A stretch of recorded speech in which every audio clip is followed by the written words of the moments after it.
Praise the lord. Guntur మరియు పరిసర ప్రాంత దేవుని ప్రజలారా, మీ అందరికీ నా హృదయపూర్వక వందనాలు తెలియజేస్తున్నాను. మీరంతా బాగున్నారు కదా? ప్రతి నెల పాల్ పృథ్వీ మినిస్ట్రీస్ నుండి పరిశుద్ధాత్మ తైలాభిషేక మహోత్సవం మన గుంటూరు పట్టణంలో జరగడం మీ అందరికీ కూడా తెలిసిన విషయమే కదా. మరి ఈ ఆరాధన జనవరి 20వ తారీఖు ఉదయకాలం 9 గంటలకు వెంకటేశ్వర విజ్ఞాన మందిరంలో గుంటూరు పట్టణంలో జరగబోతుంది. ఈ ఆరాధనలో ఈ నూతన సంవత్సరంలో పరిశుద్ధాత్మ దేవుడు వినూత్నమైన రీతిలో కదలబోతున్నారు. మునుపెన్నడూ చూడని దేవుని యొక్క మహిమను ప్రజలారా మీరందరూ చూడబోతున్నారు. మరి ప్రవచనాత్మకమైన సందేశం పరిశుద్ధాత్మ దేవుడు దైవదాసుని ద్వారా అందించబోతున్నారు. అంత మాత్రమే కాదు, బలమైన స్వస్థత, విడుదల, రక్షణ, అద్భుత కార్యాలు పరిశుద్ధాత్మ దేవుడు జరిగించబోతున్నారు. కనుక మరి మీరందరూ కుటుంబాలతో కలిసి రండి, దైవ దీవెనలు పొందుతారు.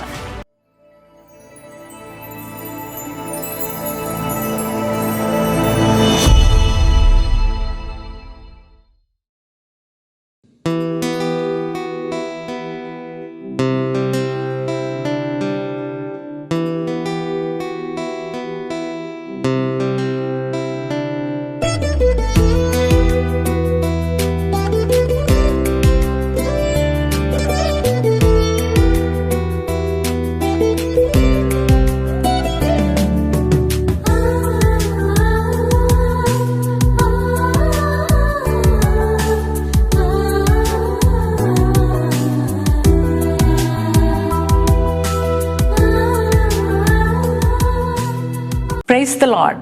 ప్రభునందు దేవుని ప్రియులారా, మీరందరూ బాగున్నారు కదా? ప్రతి ఉదయం లేవగానే ప్రార్థిస్తున్నారు కదా?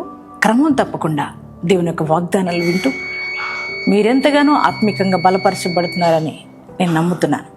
దేవుని బిడ్డలారా, మరి ఈ దినము కూడా దేవుడు శ్రేష్టమైన వాగ్దానం మనకిస్తున్నారు. ఆ వాగ్దానం ఏమిటో చదువుకుందాం. ఇర్మియా గ్రంథము 1వ అధ్యాయము 19వ వచనం భాగాన్ని చదువుకుందాం. వారు నీతో యుద్ధము చేతురు గాని నిన్ను విడిపించుటకు నేను నీకు తోడై ఉన్నందున వారు నీ పైన విజయము పొందజాలరు. Praise the lord. ఎంత శ్రేష్టమైన వాగ్దానం ప్రభు మనకిస్తున్నారు. ఈ వాగ్దానం ఆ దినంలో ఇర్మియాతో దేవుడు మాట్లాడుతున్నారు. వారు నీతో యుద్ధం చేస్తారు కానీ వారు నీ పైన విజయము పొందజాలరు. నువ్వు భయపడద్దు. దేవుని బిడ్డలారా, అవును కదా, ఈ వాగ్దానం వింటున్నా, వాగ్దానం చూస్తున్నా మీ అందరి జీవితాల్లో లాస్ట్ ఇయర్ అంతా, గత సంవత్సర కాలం అంతా ఎన్నో పోరాటాలు కదా, ఎన్నో శ్రమలు, వేదనలు, కష్టాలు, ఆర్థిక పోరాటాలు, అనారోగ్య సమస్యలు కదా, అవన్నీ నేను జయించలేను, వాటి నుంచి విడుదల పొందుకోలేకపోతున్నా, మరి నా పరిస్థితి ఏంటి, నా భవిష్యత్తు ఏంటి, నా జీవితం ఏంటి అని కృంగిపోయినావా? బాధలో ఉన్నావా? నిరాశలో ఉన్నావా?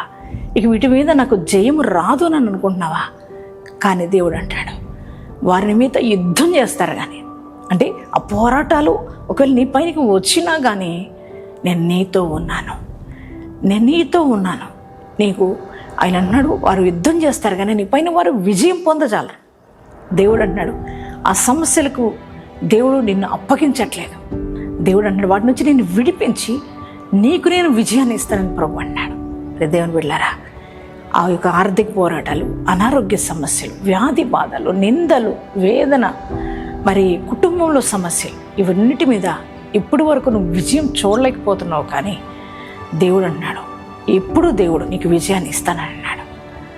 వారు పోరాడతారు, ఆ సమస్యలన్నీ పోరాడతాయి, కానీ వారు నీ పైన జయం పొందరు. అంటే ఆ సమస్యలని పైన జయం పొందవు. నువ్వు భయపడాల్సిన అవసరం లేదు. నేను నీతో కూడా ఉన్నాను, నిన్ను నేను విడిపిస్తాను, నీకు విజయాన్ని ఇస్తానని దేవుడు మాట్లాడుతున్నాడు ఈ నూతన సంవత్సరంలో. దేవుని బిడ్డలారా, దేవుడిని ఆత్మీయ విషయాలు, ఆర్థిక విషయాలు, వ్యక్తిగత విషయాలు, కుటుంబ విషయాలు, ఆరోగ్య విషయాలు అన్నిటిలో కూడా ఇప్పటి వరకు పోరాటం చూసావు కానీ వాటన్నిటి మీద దేవుడు నీకు విజయాన్ని ఇస్తానన్నాడు. శత్రువులకు విజయాన్ని ఇవ్వను, నీకు విజయాన్ని ఇస్తానని ప్రభు అన్నాడు. వాటన్నిటి మీద విజయం నీకు వస్తుంది. నీ సమస్యలన్నీ ఈ సంవత్సరం క్లియర్గా పోతున్నాయి. దేవుడు నీకు తోడుగా ఉండి నేను విడిపిస్తున్నాడు. దేవుని బిడ్డ, ఈ యొక్క సంవత్సర కాలంలో నీ జీవితంలో దేవుడు నీకు తోడుగా ఉండి నిన్ను విడిపించి ప్రతి సమస్య మీద నీకు విజయం ఇస్తున్నందుకు యేసయ్యకి థ్యాంక్స్ చెప్తావా? దేవా, ఇంత శ్రేష్టమైన వాగ్దానం నువ్వు నాకు ఇచ్చినందుకు వందనాలు. నేను నీ మాటను బట్టి ధైర్యం తెచ్చుకుంటున్నానే. యేసయ్యకు థ్యాంక్స్ చెప్పు. ఎంతమంది ఈ వాగ్దానం రిసీవ్ చేసుకున్నారో, ఈ వాగ్దానం మీ జీవితాల్లో నెరవేర్చబడను గాక. దేవుని బిడ్డ మరి అందరం కలిసి ప్రార్థన చేసుకుందామా? Thank you father. పరిశుద్ధ మహోన్నతులకు దేవానికి వందనాలు, స్తోత్రాలు. ఈ ఉదయకాలపు వేళ ఎంతో శ్రేష్టమైన వాగ్దానం మాకు ఇచ్చావు ప్రభా.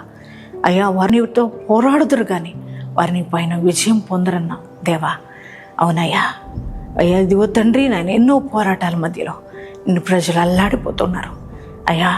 ప్రతి పోరాటంలో అయ్యా, సమస్యల్లో విజయం పొందుకోలేనేమో, ఇక నాకు విజయం రాదేమో, ఇక నా బ్రతికింతేనేమని ప్రభా కృంగిపోతున్న ప్రతి ఒక్కరితో మాట్లాడుతూ వచ్చి నీకు వందనాలయ్యా. అయ్యా, వారు నాయన ఇదిగో తండ్రి పోరాడుతారు కానీ విజయం చూడరన్నావయ్యా. అవునయ్యా, శత్రువును నాశనపరచమని ప్రార్థిస్తున్నా అయ్యా. ఆర్థికపరమైన విషయాలు, అప్పు బాధలు ఎవరైతే ఉన్నారో వారికి యేసుక్రీస్తు నామంలో అప్పులపైన విజయం వచ్చును గాక, వారి సమృద్ధిని చూచుదురు గాక, రోగాలపైన విజయం వచ్చును గాక అయ్యా. ఇదిగో తండ్రి, నీ బిడ్డలకు సంపూర్ణమైన ఆరోగ్యంతో నింపబడుదురు గాక, కుటుంబ సమస్యల మీద విజయం వచ్చును గాక అయ్యా. ఇదిగోనైనా వ్యాపారాల్లో, అలాగే చేతి పనుల్లో అన్నిట్లో వారి విజయాన్ని చూచుదురు గాక. ప్రతి శత్రువు కాడి విర్రగొట్టబడను గాక. ఆత్మీయ విషయాల్లో అయ్యో బిడ్డలు విజయం చూచుదురుగాక. నాయన, నువ్వు వారికి విజయం ఇస్తున్నందుకు నీకే కృతజ్ఞతలు, స్తోత్రాలు నాయన. అయ్యా, ప్రతి సమస్య నుంచి విడిపిస్తున్నందుకు నీకు వందనాలు ప్రభా. కుటుంబాల్లో సమృద్ధిని దయచేయండి, సంతోషాన్ని దయచేయండి అయ్యా. కోర్టు కేసులో విజయాన్ని దయచేయండి ప్రభా. భూ వివాదాల్లో విజయాన్ని దయచేయండి ప్రభా. కృప చూపి సహాయం చేయమని అడుగుతున్నాను. ఉద్యోగాలు లేని బిడ్డలకు ఉద్యోగాలు పొందుకోవడం కృప చెప్పండి. ఈరోజు మ్యారేజ్ డేస్, బర్త్డేస్ చేసుకున్న ప్రతి ఒక్కరిని నూతనమైన ఆశీర్వాదాలతో నింపండి ప్రభా. గొప్ప కార్యాలు, ఇప్పటి వరకు వారి జీవితంలో జరగని కార్యాలు నాయన ఈ సంవత్సర కాలం వారు చూచుదురుగాక. నీ కృపను తోడుగా ఉంచి నడిపించమని యేసు నామములో ప్రార్థిస్తున్నాం తండ్రి, ఆమేన్.